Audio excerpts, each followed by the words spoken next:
नमस्कार, मैं मेघा हिंदुस्तानी स्वागत करती हूँ आपका माटी के लाल चैनल पर।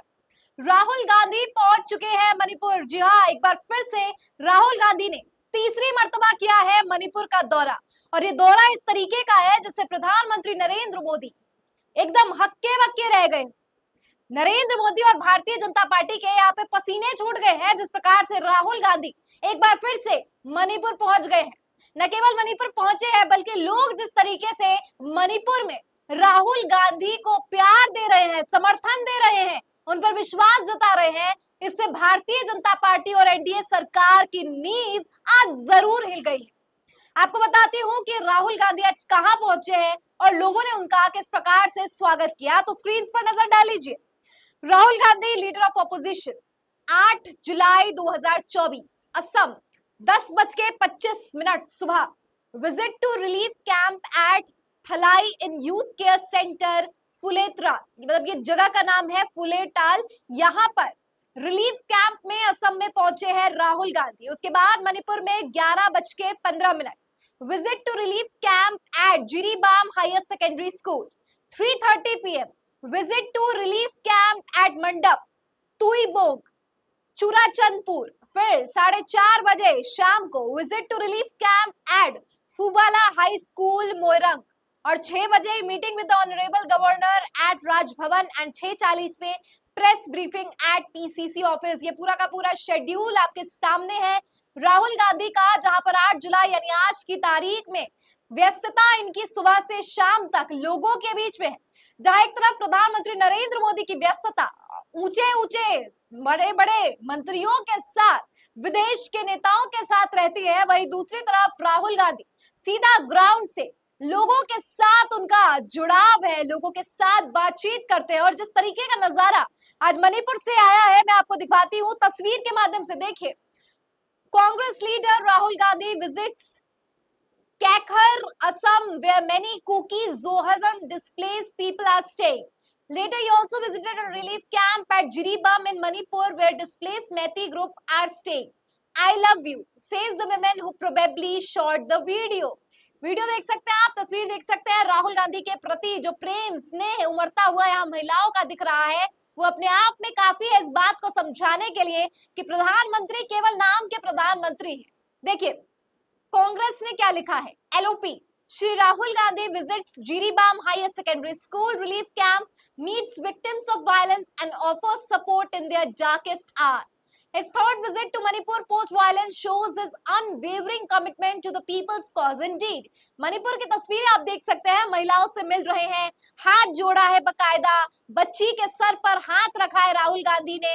राहुल गांधी ऐसे बच्चे को फुसला रहे हैं, उसे आशीर्वाद दे रहे हैं, जमीन पर बैठे हैं, महिलाओं से बात कर रहे हैं, लड़कियों से बात कर रहे हैं।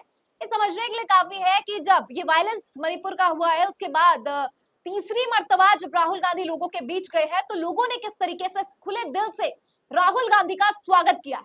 देखिए एक और तस्वीर दिखाती हूँ। People waiting to meet Rahul Gandhi in Manipur. This is the third visit of Rahul Gandhi to Manipur. सबसे पहले मैंने आपको बताया कि मणिपुर, सबसे पहले राहुल गांधी जो है वो असम गए, फिर असम से वो मणिपुर गए। लेकिन इससे पहले का क्या नजारा है, जहां राहुल गांधी ने आज दौरा किया है, उससे पहले लोगों ने कैसे इंतजार किया राहुल गांधी का, वो भी देखिए। यहाँ पर लिखा है और देख सकते हैं आप, छतरी लेकर यहाँ पे खड़े हैं लोग, महिलाएं स्पेशली। बारिश हो रही है लेकिन छतरी लेकर खड़े हैं कि राहुल गांधी जी आएंगे तो उनके स्वागत में कोई कमी नहीं रहनी चाहिए। अगली तस्वीर देखिए, डीके शिव कुमार जो कि डिप्टी सीएम है कर्नाटक के, कांग्रेस के, वो क्या लिखते हैं, anyone can be a leader but it takes compassion and courage to feel the pain of your young and stand with them through thick and thin. Indeed, बिल्कुल सही बात कही गई है। उन्होंने कहा है कि कोई भी लीडर बन सकता है लेकिन बहुत ज्यादा हिम्मत चाहिए, बहुत ज्यादा बहादुरी चाहिए कि आप लोगों के दुख को समझे, अपना समझे। Shri Rahul Gandhi visit to Manipur after becoming leader of opposition in Lok Sabha shows his heart lies with Manipur and its people who have been suffering since the last 1 year. एक साल से जो लोग पीड़ित हैं, मणिपुर के वो लोग जिस पर प्रधानमंत्री नरेंद्र मोदी और सत्ताधारियों ने बिल्कुल ध्यान तक नहीं दिया, उससे किस तरीके से राहुल गांधी मिलते हुए नजर आ रहे हैं, ये बताता है और समझने के लिए काफी है कि राहुल गांधी के दिल में सिर्फ और सिर्फ जनता है, जनता की दुख है, पीड़ितों की पुकार है और उसी पुकार को सुनते हुए पहुंचे हैं राहुल गांधी मणिपुर में एक बार फिर। देखिए Rahul Gandhi with the people of Manipur in relief camps, the craze of their only hope. देखिए किस तरीके से कैमरामैन है, लोग है और कार्यकर्ता है, और इसी बीच राहुल गांधी आ रहे हैं। दोस्तों ये सब कुछ एक तरफ, लेकिन इन सब से क्या संदेश मिल रहा है वो समझना ज्यादा इंपॉर्टेंट है। और संदेश को समझने के लिए एक मीम पर नजर डालिए। ये कार्टून आज मैंने देखा और एकदम दिल को छूने वाला कार्टून है, और काफी ज्यादा इसको आप देखेंगे, समझेंगे, बहुत दूर तक ये बात, गहरी बात कही है जनाब इसमें। देखिए, Rahul Gandhi is busy, NEET Manipur Hathras stampede. यहाँ देख सकते हैं राहुल गांधी की 30 तस्वीर साझा की गई है, जिसमें नीट के मुद्दे पर वो छात्रों से मिलते हुए नजर आ रहे हैं। दूसरा, हाथरस के पीड़ितों के परिवार से मिल रहे हैं, और तीसरा, मणिपुर में पीड़ितों से मिल रहे हैं। यहाँ अमित शाह और नरेंद्र मोदी है। अमित शाह कह रहे हैं मोदी को, you need to do something to tell the nation that he is not the PM.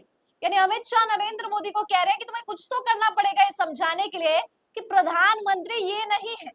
तो मोदी क्या कहते हैं? मोदी कहते हैं but I met the cricketers. Modi कह रहे हैं लेकिन मैं तो क्रिकेटर्स से मिलके आया हूँ। अभी क्रिकेटर्स, आपको याद है कि वर्ल्ड कप इंडिया जीता है हाल में, और किस तरीके का जश्न मनाया गया। अब प्रधानमंत्री मोदी तो एकदम फोटोजीवी है, जहां कैमरा क्लिक होता है, जहां शटर की आवाज आती है, वहां मोदी जी आ धमकते हैं। नरेंद्र मोदी किस तरीके से कुलदीप यादव से मिलते हुए नजर आए, नरेंद्र मोदी किस तरीके से रोहित शर्मा से मिलते हुए नजर आए, लेकिन YouTube पर व्यूज देखेंगे तो शर्म आ जाएगी। 40,000, 44,000। देश के प्रधानमंत्री बातचीत कर रहे हैं क्रिकेटर से, लेकिन व्यूज ही नहीं आ रहे। और राहुल गांधी को देखिए क्या क्या उन्होंने अपने चैनल पर डाला है, मजदूरों से मिलते हुए, रेलवे स्टेशन पर कूली बनते हुए, तमाम तरीके का, संसद में जिस तरीके से अभय मुद्रा का जिक्र किया, उन सब पे व्यूज देखिए। आप इसी से समझ जाएंगे कि आज नरेंद्र मोदी और राहुल गांधी के पॉपुलैरिटी में कितना फर्क आ गया है। और ये जिस तरीके का मीम है ना, इसमें समझ आता है कि अमित शाह किस तरीके से मोदी को कह रहे हैं कि तुम्हें लोगों को बताना पड़ेगा कि प्रधानमंत्री तुम हो। इसका मतलब समझ रहे हैं आप कि एक प्रधानमंत्री का क्या कर्तव्य है? उसे लोगों के पास जाना है, लोगों के दुख को समझना है, किसे क्या परेशानी है उसको सुनना है, समझना है और उसका हल करना। बिल्कुल सिंपल है, लेकिन इसे कॉम्प्लेक्स इस तरीके से बना दिया गया है प्रधानमंत्री द्वारा कि उन्हें ऐसा दिखाना है कि प्रधानमंत्री बहुत ही बड़ा एक तरीके का लग्जरियस पोजीशन है, जिनका काम या उनके पोजीशन को जस्टिफाई करने के लिए उन्हें अलग अलग देशों का भ्रमण करना पड़ेगा, बड़े बड़े नेताओं के साथ मुलाकात करनी पड़ेगी, तभी वो असल मायने में प्रधानमंत्री होंगे। भूल जाते हैं मोदी जी कि प्रधानमंत्री इंसान बनता कैसे है, लोगों के द्वारा ही ना। वो एमपीज, वो एमएलए, या ना केवल यहाँ पर मैं प्रधानमंत्री पोजीशन की बात कर रही हूँ, कोई भी कॉन्स्टिट्यूशनल पोजीशन पर इंसान किस तरीके से आता है। कोई भी पोजीशन जिसका जुड़ाव डायरेक्ट या इनडायरेक्ट जनता के वोट से होता है या एमपी एमएलए के वोट से होता है, वो इनडायरेक्ट या डायरेक्ट जो है लोगों के लिए अकाउंटेबल होता है। उनका जो लॉयल्टी है, वो वफादारी लोगों के प्रति होनी चाहिए, ना कि अडानी अंबानी के प्रति।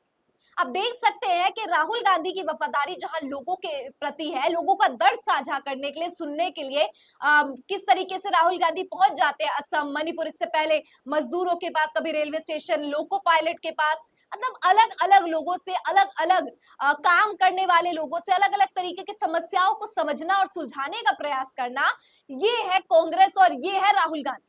लेकिन प्रधानमंत्री नरेंद्र मोदी विदेशों का दौरा करते हैं, फिर कह देते हैं कि डंका बज रहा है, लेकिन डंका उस तरीके का बजता है कि अमेरिका से लेकर फ्रांस तक और ब्रिटेन से लेकर तमाम वो देश जहां पर ये संबंध स्थापित करने का सोचते हैं, इनको लगता है कि संबंध अच्छे स्थापित हुए हैं, वो इनके खिलाफ अखबारों में बातें करता। तो अब मुझे बताइए कि देश को किसकी जरूरत है? राहुल गांधी जैसे जननायक की जो जनता के बीच जाता है, या नरेंद्र मोदी जैसे लोगों की जो जुमले पर जुमला फेंकता है, प्रधानमंत्री की कुर्सी झूठ बोलकर आता है, चुनावी प्रचार में मुजरा, मटन, मछली, मुसलमान, मुगल, ये तमाम शब्दों का इस्तेमाल करके गद्दी पर विराजमान होता है और जनता के लिए कुछ भी नहीं करता। अटल सेतु में दरार आए, नदी बह जाए, पानी जो है जन सैलाब एकदम धरती फट जाए, या कुछ भी ऐसा कार्य हो जाए, लेकिन इनको ना किसानों का दुख दिखे, ना इन्हें मजदूरों का दुख दिखे, ना इन्हें युवाओं की परेशानी, नीट एग्जाम तक पे नहीं बोला गया। बताइए, रवीश कुमार जी ने एक बहुत दिलचस्प बात कही है। उन्होंने कहा है कि जिसकी खुद की डिग्री इस तरीके की हो, वो इंसान कैसे बताएगा कि नीट स्कैम पर, वो इंसान कैसे बोलेगा। बिल्कुल दिलचस्प और बिल्कुल सटीक बात कही है। आपको क्या लगता है इस पूरी खबर पर? कमेंट करके बताइए। फिलहाल मुझे दीजिए इजाजत और देखते रहिए माटी के लाल। धन्यवाद।